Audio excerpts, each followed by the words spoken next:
Hello students, तो sequence part 5 है जी। तो हमने डेफिनेशन पढ़ ली थी। डेफिनेशन जो हमने पढ़ ली थी वो मोनोटोनिक इंक्रीजिंग और डिक्रीजिंग सीक्वेंस की थी। This is the definition. क्या फंक्शन। सो ये आपने डेफिनेशन पढ़ ली थी कि अगर xn plus one greater than xn हो तो स्ट्रिक्टली मोनोटोनिक इंक्रीजिंग सीक्वेंस होएगा। अगर लेस देन है तो स्ट्रिक्टली मोनोटोनिक डिक्रीजिंग है। डिक्रीजिंग मतलब स्ट्रिक्टली तब आएगा जब इनइक्वालिटी स्ट्रिक्ट होगी। अदरवाइज आप मोनोटोनिक डिक्रीजिंग और इंक्रीजिंग दो टर्म्स डिफाइन कर सकते हो। और हमने एग्जांपल्स भी ली थी। इस लेक्चर में हम कुछ और एग्जांपल्स करेंगे, अच्छे अच्छे एलिगेंट एग्जांपल्स। उस एग्जांपल्स के बाद फिर हम फॉर्मली डेफिनेशन कन्वर्जेंट सीक्वेंस की लेंगे। और ये आपका पार्ट नंबर 5 है। मिनिमम 25 से 30 लेक्चर्स इसके बनने ही बनने हैं अगर आपने फुल 2 क्वेश्चंस अटेम्प्ट करने हैं। सो इससे कम आपका नहीं हो सकता पीयू के लिए। अगर आप डीयू के स्टूडेंट हो तो और ज़्यादा लगेंगे। ठीक है जी। सो ध्यान से देखो जी, ये अगला क्वेश्चन है जो बहुत एलिगेंट क्वेश्चन है जी। इस क्वेश्चन में आपने क्या करना है, आपने बाउंडेडनेस चेक करनी है। ठीक है जी। तो बाउंडेडनेस चेक करने के लिए आपके पास ऑप्शंस क्या क्या है। सपोज आपने ये एग्जांपल ले ली, xn is equal to 1 plus 1 over n। इस सीक्वेंस को आपने शो करना है कि दिस सीक्वेंस इज बाउंडेड। तो इस सीक्वेंस को बाउंडेड शो तो हमने कर ही दिया था। ठीक है ना, मतलब इसको तो हमने ये शो कर दिया था कि this sequence is lies between 2 and 3। ठीक है, तो ये बाउंडेड तो हो गया था। अब हमने ये देखना है कि ये मोनोटोनिक इंक्रीजिंग सीक्वेंस है कि मोनोटोनिक डिक्रीजिंग सीक्वेंस है।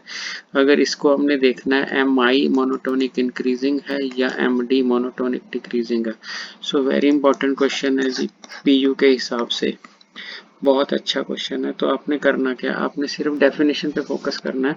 ठीक है, ये अगर आपका ये क्वेश्चन पहला तो पार्ट ये है कि ये आपको पेपर में आता ही आता है। अगर आपको ये पार्ट ना आया तो अगला आ जाएगा। और इसकी कन्वर्जेंस भी सिमिलर ही है, वो आप आराम से डिस्कस करेंगे आगे लेक्चर्स में। तो अगर आप देखो x n lies between this and this you have already done.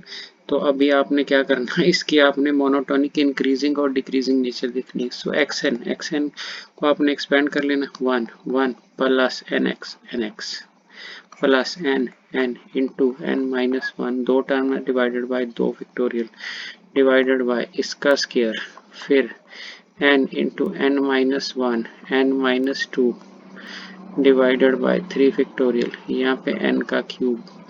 और लास्ट टर्म आपकी ठीक ठाक होनी चाहिए, n into N minus one N minus two, और last term is N minus one.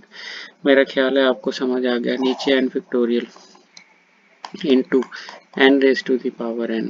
सो एक बार रिवीजन हो जाएगी आपकी। ये आपकी टर्म है और अगर आपको याद हो तो इसको हमने कैसे एडजस्ट किया था, xn सो 1 प्लस वन। ठीक है, इसको देखो ये दो है, दोनों एडजस्ट हो जाएंगे। तो एडजस्ट होएंगे तो कैसे, 1/2 फैक्टोरियल आपका वैसे ही रहेगा। तो 1 से 1 कट जाएगा, सो इट इज 1/n। और ये आपका स्टेप पहले हो चुका है, इसलिए कोई प्रॉब्लम वाली बात नहीं है। अगर आपने पिछले वीडियो नहीं देखे तो देख लेना, तो आपको पता चल जाए। सो क्यूब है, एक कट जाएगा, एक को एडजस्ट करना है। ठीक है जी। सो ये यहाँ से अगर n को करोगे तो एक n तो कट गया, n स्क्वायर हो गया। n स्क्वायर को n यहाँ डिस्ट्रीब्यूट कर दो, यहाँ मतलब इसके नीचे भी n ले जाओ, इसके नीचे भी। तो आपकी स्टोरी जो बन गई, मैं अज्यूम कर रहा हूँ कि आपने लेक्चर सीरियल वाइज देखे हैं तो इसलिए मैं ये शॉर्ट में नवेड़ रहा हूँ। ठीक है, पर अगर आपने लेक्चर नहीं देखे तो वो पिछले वाला लेक्चर देख लेना, लेक्चर नंबर 3 था मेरे ख्याल। तो आपको असल में समझ आएगा कि ये मैंने कैसे एडजस्ट किया। ठीक है जी। सो यहाँ पे आ जाएगा 1/n फैक्टोरियल, यहाँ पे 2 है, यहाँ पे 3 है, वहाँ पे n फैक्टोरियल आ जाएगा। और आ जाएगा आपका 1/n माइनस वन, फिर आपका 1 ओवर यहाँ पे n है, not n minus one, this is n। तो फिर आपका उसके बाद आ जाएगा आपका 2/n।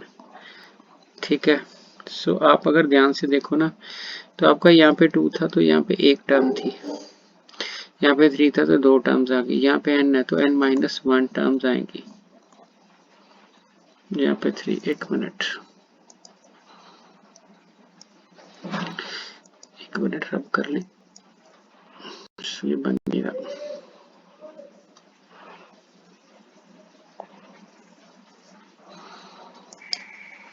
सो इरेजर वर्क नहीं कर रही, चलो कोई गल नहीं, इरेजर नहीं वर्क कर रही, इसको कट दिए जी। सो 1 माइनस 3/n,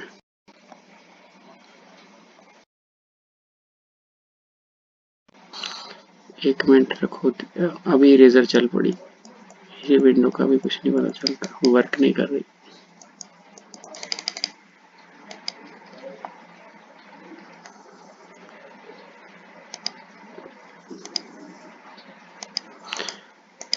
सो सॉरी, थोड़ा टाइम डिले हो गया, बट अगर सिस्टम हैंग हो जाए तो ऐसे होता है, 1/1 माइनस 1/n 2/2 एंड लास्ट में आपका क्या होगा, सो ऑन लास्ट वाली होगी 1 माइनस, यहाँ पे n माइनस 1 होएगा,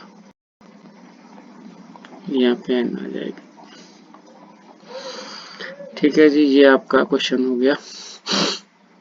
सो मीन्स 1/2 फैक्टोरियल तो एक ही स्टेटमेंट है ब्रैकेट में, यहाँ पे 1/3 फैक्टोरियल 2 स्टेटमेंट्स हैं, यहाँ 1/n है, तो 1 2 3 अप टू n माइनस 1।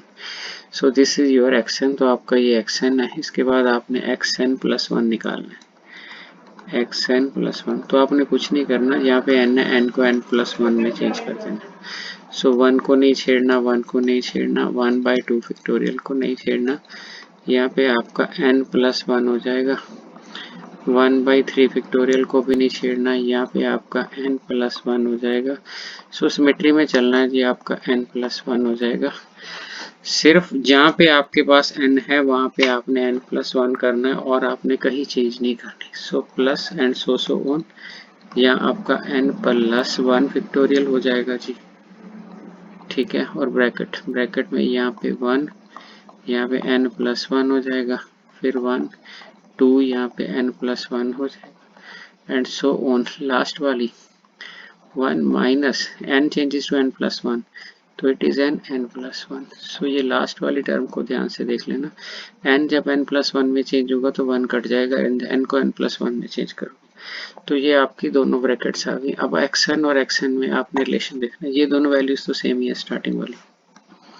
अब आपने देखना है ये वाला ऑप्शन बड़ी है कि ये वाली ऑप्शन बड़ी है। सो एक बड़ा ध्यान से रूल देखना, तो रूल आपको ख्याल रखना है कि अगर आप 1/k(n) हो और 1 माइनस k/n प्लस 1, तो k की वैल्यू नेचुरल नंबर हो 1 2 3 अप टू सो ऑन, ऐसे हो, ठीक है। अब आप सिर्फ ये देखो कि इसमें से बड़ा कौन है, इसमें से बड़ा कौन है, तो डेफिनेटली अगर आप रीजन देखोगे तो आपको ये पता चलेगा कि n प्लस 1 n से बड़ा होता है। अगर आप रेसिप्रोकल लोगे तो ये बड़ा हो जाएगा, अगर आप नेगेटिव k से मल्टीप्लाई करोगे, ठीक है, नेगेटिव k से, सो नेगेटिव k से मल्टीप्लाई करोगे तो इनइक्वालिटी चेंज होएगी, ठीक है, सॉरी यहाँ पे n रहेगा, नेगेटिव k से इनइक्वालिटी चेंज, तो दोनों तरफ 1 ऐड कर दोगे,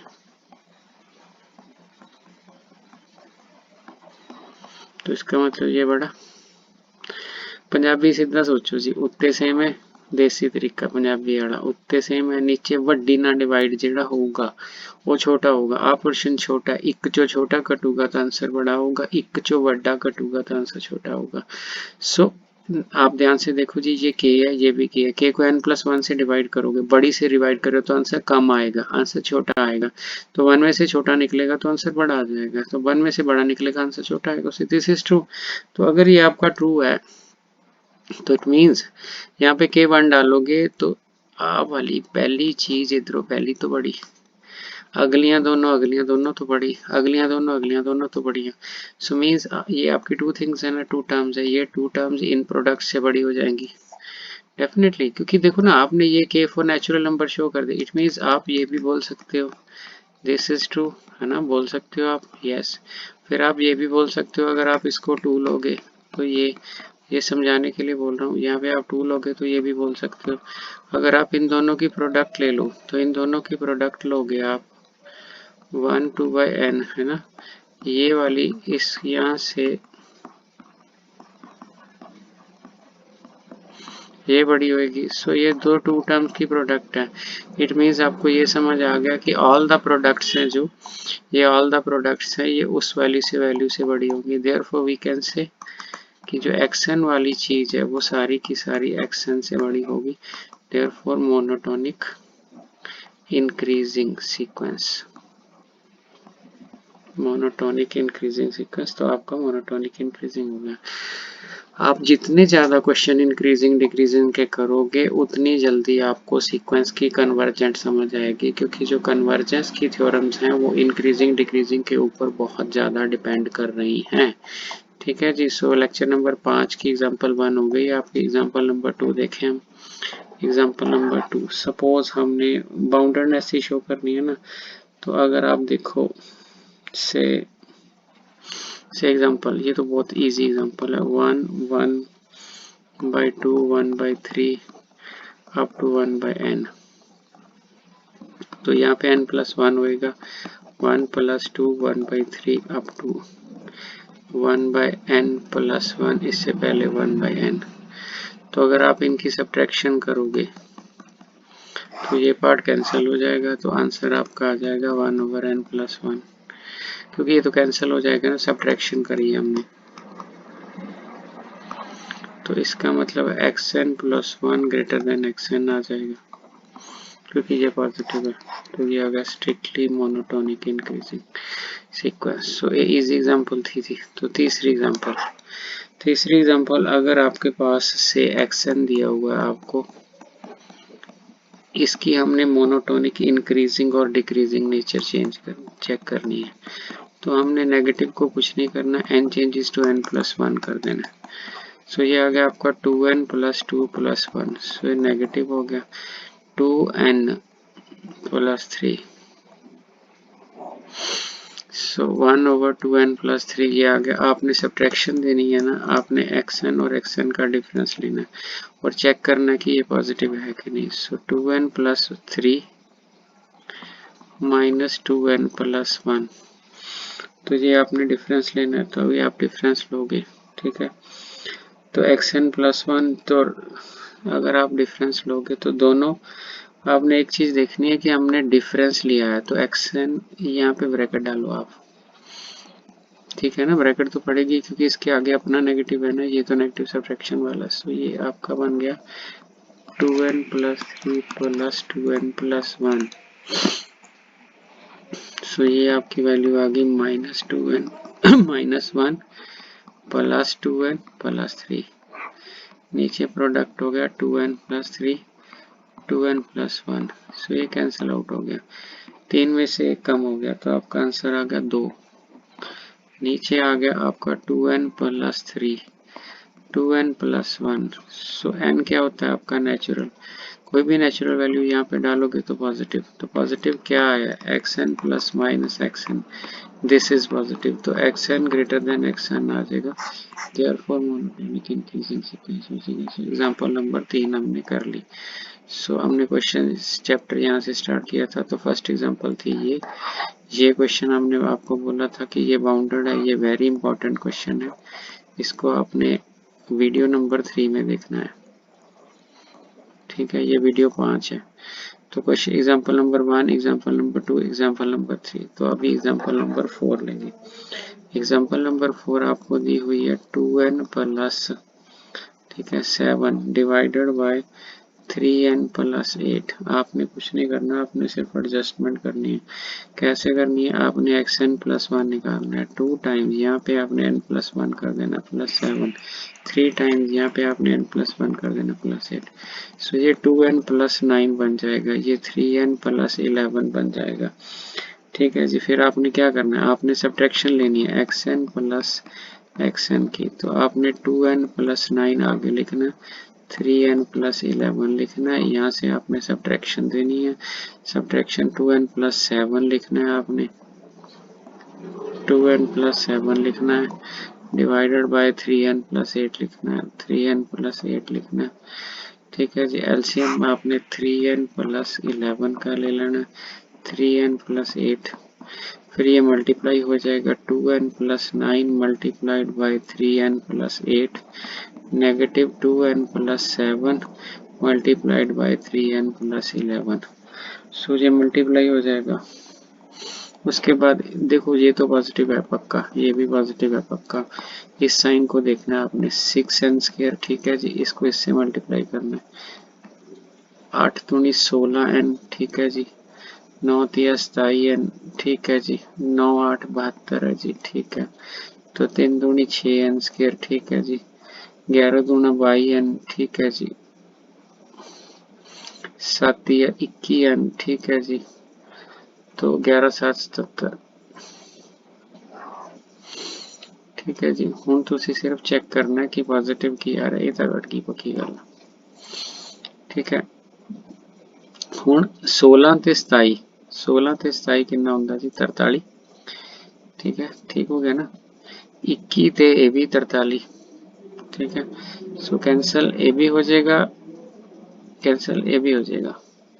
तो 72 ते 73, सो -5 नीचे 3n प्लस 1 3n प्लस 8, सो नीचे वही है, ऊपर आ जाएगा -5 75 ते 72 का डिफरेंस।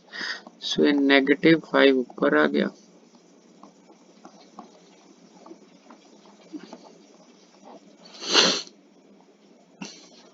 ठीक है जी। सो ये नेगेटिव हो गया, तो अपना आंसर आ गया xn plus 1 minus xn is negative, xn plus minus xn is negative. It means xn is less than xn. xn plus 1 is less than xn. Therefore, strictly monotonic decreasing sequence. So this is strictly monotonic decreasing sequence. So मेरा ख्याल है जी ਇੰਨੀਆਂ ਕੁ ਜਿਹੜੀਆਂ ਹੈਗੀਆਂ examples ਤੁਹਾਨੂੰ ਕਾਫੀ ਨੇ। Next lecture ਦੇ ਵਿੱਚ ਆਪਾਂ ਨੇ ਜਿਹੜਾ ਹੈਗਾ ਹੈ ਤੁਹਾਡੇ ਕੋਲ ਕਨਵਰਜੈਂਟ ਸੀਕੁਐਂਸ ਦੀ ਡੈਫੀਨੇਸ਼ਨ ਪੜ੍ਹਨੀ ਹੈਗੀ, ਠੀਕ ਹੈ ਜੀ। ਸੋ ਲੱਗੇ ਰਹੋ ਜੀ। ਤੁਹਾਡੇ ਕੋਲ ਜਿਹੜਾ ਹੈਗਾ ਅੱਜ ਆਪਾਂ ਰਿਕਾਰਡਿੰਗ ਕੀਤੀ ਹੈ, ਅੱਜ ਹੈਗੀ ਹੈ ਤਰੀਕ 11/2/2024, ਠੀਕ ਹੈ। ਤਾਂ ਜਿਹੜਾ ਹੈਗਾ ਤੁਹਾਡੇ ਕੋਲ ਤਾਂ 11-20 ਤਰੀਕ ਨੂੰ ਖਤਮ ਹੋ ਜਾਏਗਾ। Thank you. ਸਬਸਕ੍ਰਾਈਬ ਕਮੈਂਟ ਜ਼ਰੂਰ ਕਰ ਦਿਆ ਕਰੋ, ਥੋੜੀ ਵੀਡੀਓ ਰੇਟਿੰਗ ਚ ਆ ਜਾਂਦੀ। Thank you.